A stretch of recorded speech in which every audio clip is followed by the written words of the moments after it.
Good morning, this is Dick Johnson with your breakfast report. We have scrambled eggs, we have fresh fruit, we have fried potatoes and a muffin. And of course the staples, coffee and juice. So those of you at home, please have something that's just as good.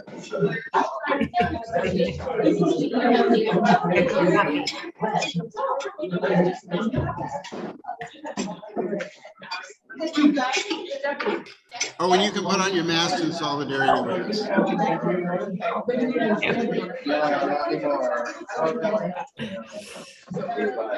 was just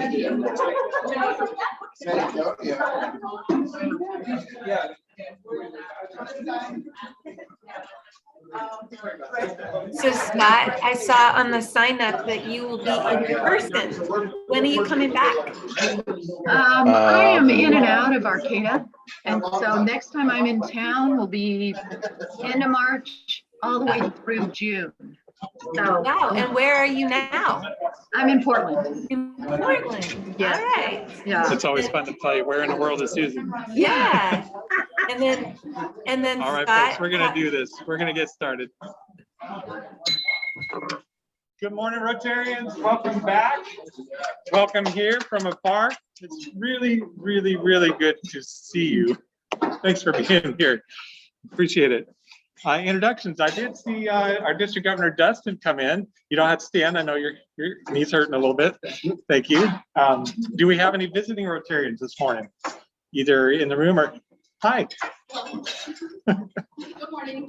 I'm Kelly Neal. I actually joined. So this is my second meeting. Happy to be here. Thanks for being here. Kelly O'Neill visiting.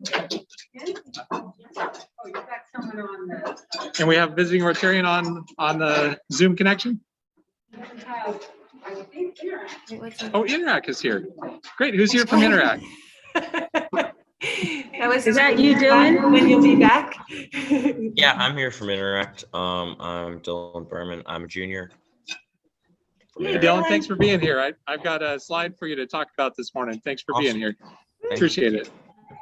And guests of Rotarians. Sophie? I'm Robin Jensen. She's a calendar folks at Resolution Care. Hi, Robin. And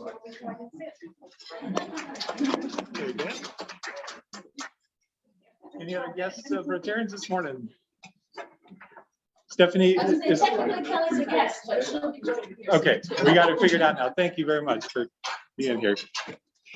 All right. You know, you never know when you go out in the world where you're going to spot a Rotarian. And here's two of our friends. I don't know if they're still up at the mountain or not. Tami or Tomas, are you on the call? Or are you out skiing this morning? Anyhow, it's funny. Just about everywhere we go, we're going to run into somebody we know, and sometimes it's somebody from the club. So I know they got some time up there, Bachelor. It's fun to see, and I'm sure they got some great snow this last week. We've got some dates coming up. Dustin, do you have anything you want to say about district training or district conference? When are signups coming out? So look for both of them to come out sometime in the next few weeks. I know Jennifer and the training team have been working on putting together the training schedule. Sometime in the next few weeks. Yeah, He's got a bum knee this morning, so he won't be able to. So look for that. There will be, both of them will be, they're planning on right now being in person. The district training assembly will be in Ukiah. District training in Ukiah. Hopefully we'll be able to do some sort of a fun event the night before. Kind of like maybe a night before. And then the next day, half day of training. So I would guess speakers and super fun. So excellent. So district training coming up. Watch for the invite in a couple weeks here in Ukiah. Night before event in person. Perfect. Thanks. I think I got all that. And you've plugged district conference a few times. Yeah. It's going to be great. You're going to be feeling better by then and ready to rock and roll. Okay. Thanks. And then of course we've got the Sunrise Scramble coming up in June, we believe. Susan or Rebecca, would you like to tell us a little bit? Hi, Rebecca. Come on up. Come on up. And I'll just start while she's coming up there.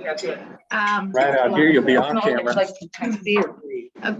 Rebecca, before you get too excited, I'm just gonna say the facts, okay? Okay.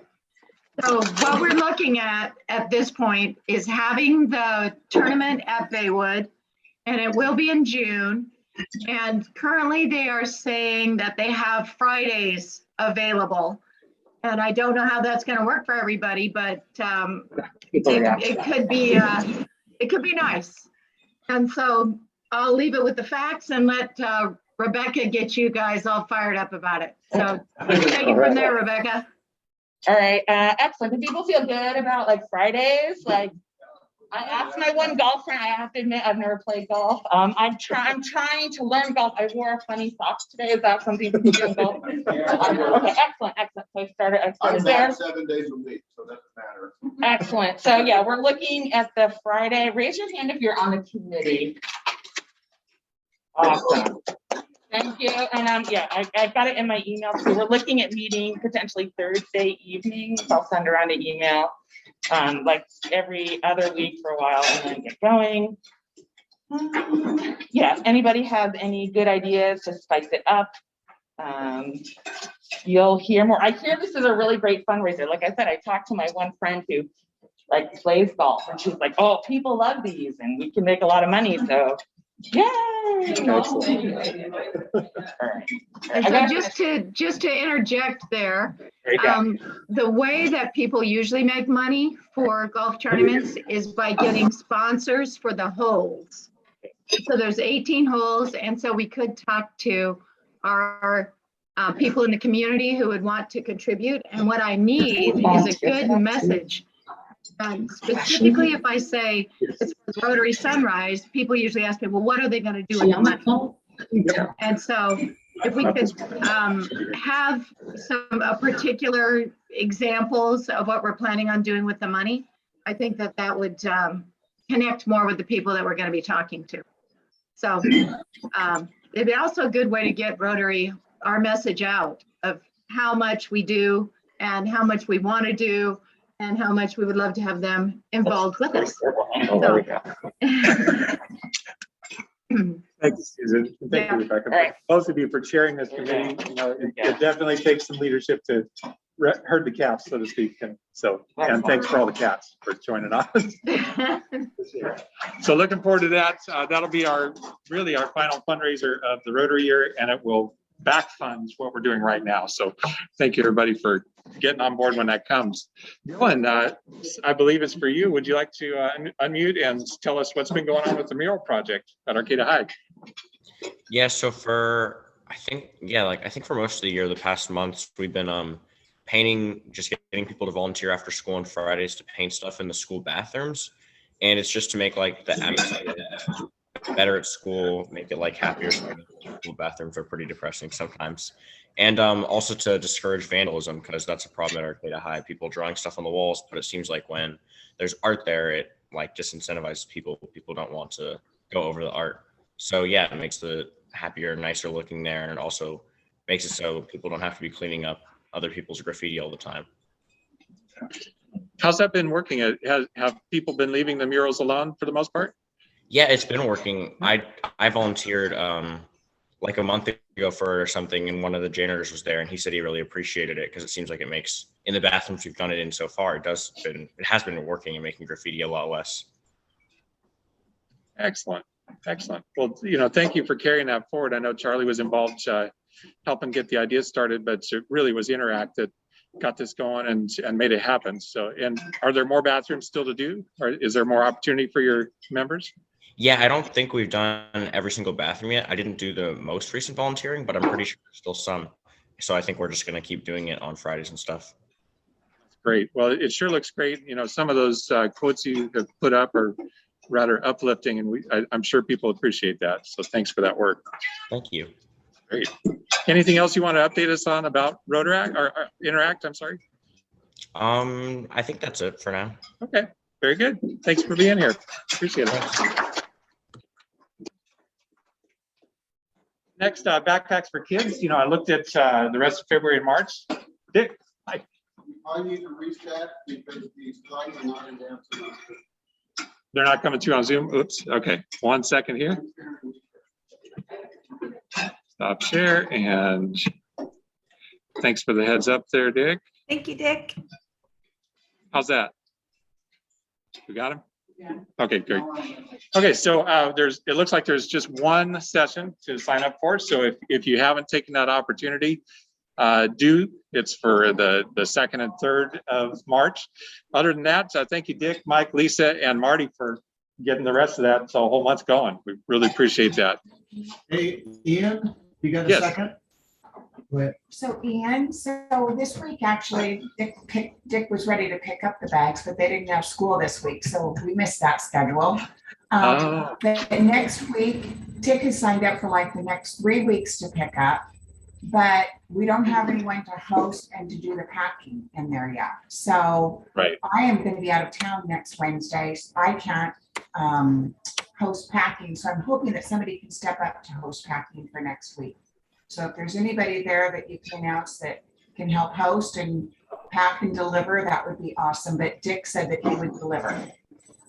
Okay, great. So we got delivery. He would pick up from the food bank and deliver. Vanessa, are you?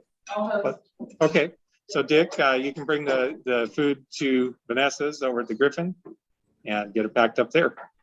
And of course, any volunteers who want to go help pack will be grateful for that. Thank you, Vanessa. Thank you. Thank you. Thanks, Vanessa. We have a book drive going on with the NAACP, and I would like to offer to the room right now, either online or in the room. I will match the first $10 donations toward this to help fund the books that we would like to donate to this cause. So anybody? Terry, you, Marty, John? Okay, 1, 2, 3. I'm not going to keep track. I'm going to put in 100. The rest of you, please Venmo that to the club, and we'll get that covered. So there we go, $200 more to the NAACP book project. We appreciate it, and it is. Yes, please. Yeah. So we have 300 so far, plus his 100, plus that 100 or more, and we'd like to get as much as we can together. And then I think the Diversity Committee and Equity and Inclusion Committee will go and buy the books locally and have the bookstore deliver them. So we want to do this. I'm going to be out of town, but Romy, we should see who can get that done in the next couple of weeks so that we can meet their deadline. So please, if you want to join in, do it now. And you'll see, last year we did over $1,000 worth of books. It'd be nice to get as many as we can. Thank you. Thanks for organizing that too. Appreciate it. Looking ahead, a few people as they came online this morning asked what's with all the pins, Ian? And on this side, I've got most of the students I've hosted over the years. And I just wanted to share a little bit about hosting because it is a program of our club, Rotary Youth Exchange. We will have a student coming in this coming fall. And, looking back, I talked to every one of them several times a year. Mia from Denmark visited in January, and it was a great visit. It was really cool to see her come over with her girlfriend and better understand where she's at in life.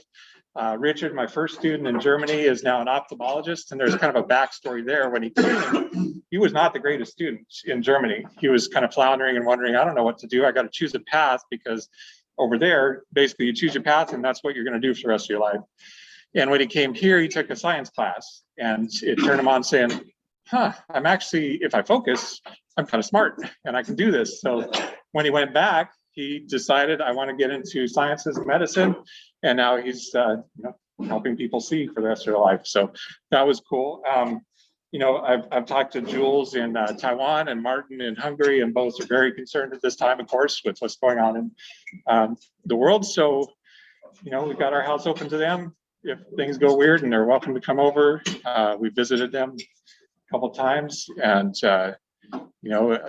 when my last two students, Guillaume was actually in a different program, but a great student, and Sandy from Paraguay, both got to experience the shutdown. When COVID started, they were in our house, school closed, they were doing effectively at-home school.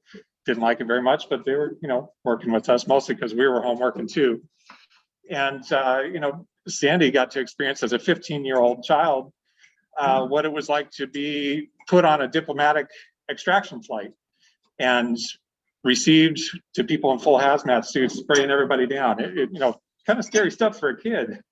But she said that in the end, she gained so much out of that experience, understanding how to help others deal with the pandemic.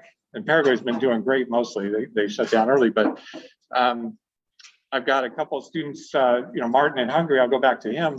When he came here, he did not speak any English, which is fine. I don't speak any Hungarian, right? So the first bit of comedy when he arrived was, "Are you hungry?" He said, "Yes, I'm hungry." And I was asking him if he wanted food because he just spent, 48 hours on flights and missing flights and all that. And eventually we got down, I put food in front of him and he goes, "Yes, hungry." And by the end, he wouldn't stop. I mean, he was basically fully conversational in English and had so much to say, and he was funny as heck.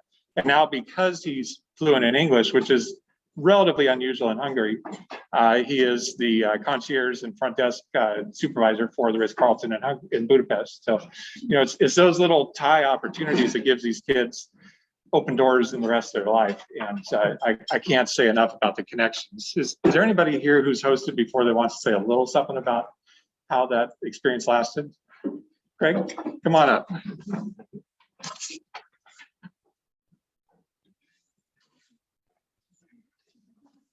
As your situation in life changes, sometimes you could possibly host, you could possibly not. We're kind of in the knot now because of some health stuff, but we started when I was gonna be club president. I said, we're going to go to the district assembly, going to the conference, going to the national convention, and we're doing exchange students. And I says, nope. So we had this, yes, we are, nope. Well, we finally got down there and we took a student from France, and then that launched us into the total involvement in youth exchange. And Janice, for a couple of years, actually, she was asked to make a speech at the district conference about youth exchange. She created a speech called "What If I Said No?" And it basically was, if I said no, I would have missed this. I would have missed the first time there, the light went on, for something. I would have missed the first time they bounced down the stairs and said, "Read in English," And it's 3 months.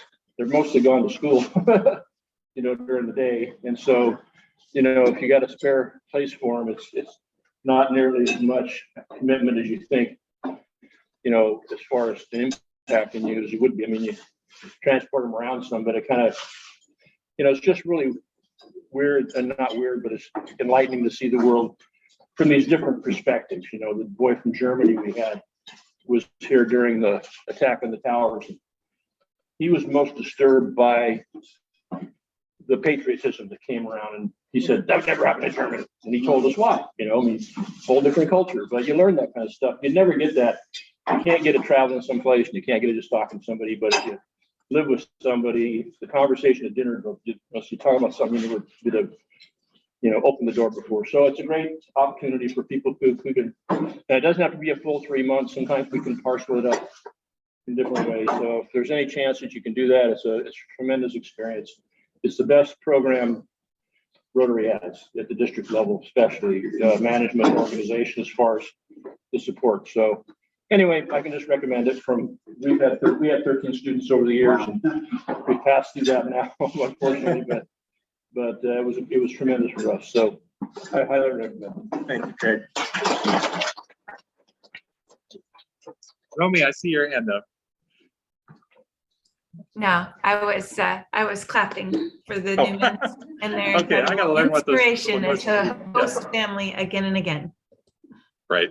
So where we are right now, we do have a first host family, and we are, I believe, starting vetting, right? Yeah, okay. So, the challenge is for a student who's coming overseas, leaving their family probably for the first time in their life, and they're going to be here for basically most of a year.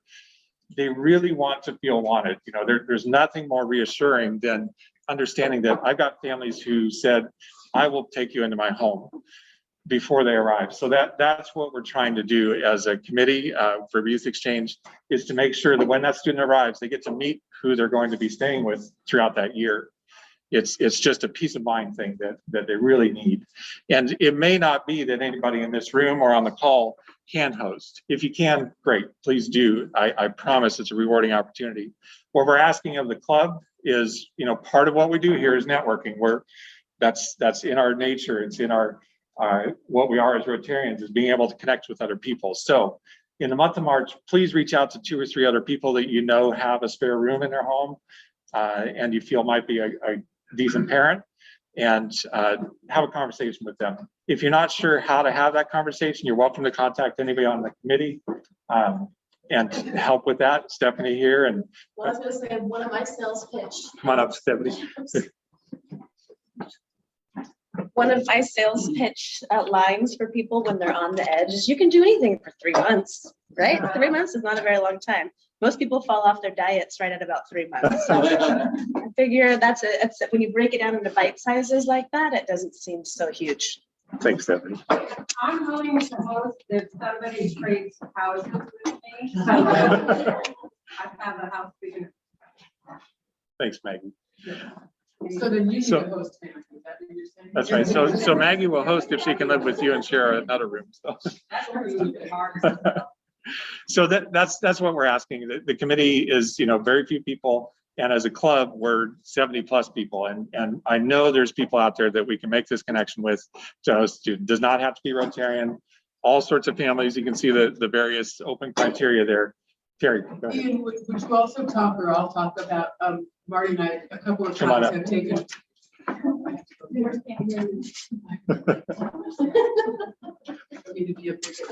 the people on the Zoom. We took a couple of students one for a week and one for a couple of days, just as a little interim. We have a 1-bedroom house. We're not having a youth exchange student for 3 months. Porta potty, or maybe we can get a new house. I don't know. We'll figure out something. But anyway, there's also that need, because sometimes things just happen with the host family's lives and they need somebody to come in for just a few. So that was really fun. And we had a great experience with one and a really educational experience with the other. That's a kind way to put it, Terry. Thank you. Okay, so that's the challenge. Please reach out to some folks in the month of March and get back to the committee with any possible leads. That we really appreciate it. And it will set that student's mind at ease when they get their welcome packet. They know who their families are. You can start conversating. It'll be great. So enough on that. Can I just report back in? The Zoomers have pledged $175 towards books. So I don't know what we got in the room, but let's begin. Thank you. Thank you very much. That's great. We have an update from the Finance Committee. Last week the board announced additional funds for committees. Randy, are you on the call? Or anybody from the Finance Committee? Randy's here. Excellent. Good morning, Arcata. Yes, so thank yous to the board for appropriating an additional $2,000 to the Finance Committee budget. So the committee moved quickly. We had a couple requests in the hopper, and one was the James Washington track at Arcata High. They have James has a friend that he went to college with that has done a dollar for dollar matching program. So they ran short. They spent all their budget money dealing with the water features of the track. So they're trying to right now. I think they're trying to pay for bleachers. So they're scrambling. So Lisa and I sent in a check. So we want to encourage everybody to help with this, because they're doubling everything. But anyway, the committee voted to apply $1,300 towards the track, because it's something for everyone. It's something that benefits the entire community, and we thought that was a good place for that. And then $700 is going to go to Cool Kids Camp, which is a program that has been going on for quite some time in the southern part of the district. And it is the $700 will be for one campership, and they run several sessions. And these are high-risk kids that they are giving an opportunity to get out from underneath the burdens of their home life. So the committee, it went swift. The voting went within about a day, and there really was no, and it was unanimous. There was no hesitations whatsoever. So we are now out of money, but we're very proud of the funds, the projects that we funded. We did a lot of good this year. So thank you to the board and thank you to the committee for the great work. Thank you, Randy, and to everybody who's participated in our fundraising. You know, that's how we do these things. That's where the money comes from. And Randy says we're out of money. Well, frankly, that's where we should be, because we raised that money to put it back into the communities we serve, right? So thank you for your quick and decisive action with the committee. And you know, it's a joy to see you all work by email. It's so efficient, and you get it done. So thank you. Appreciate it.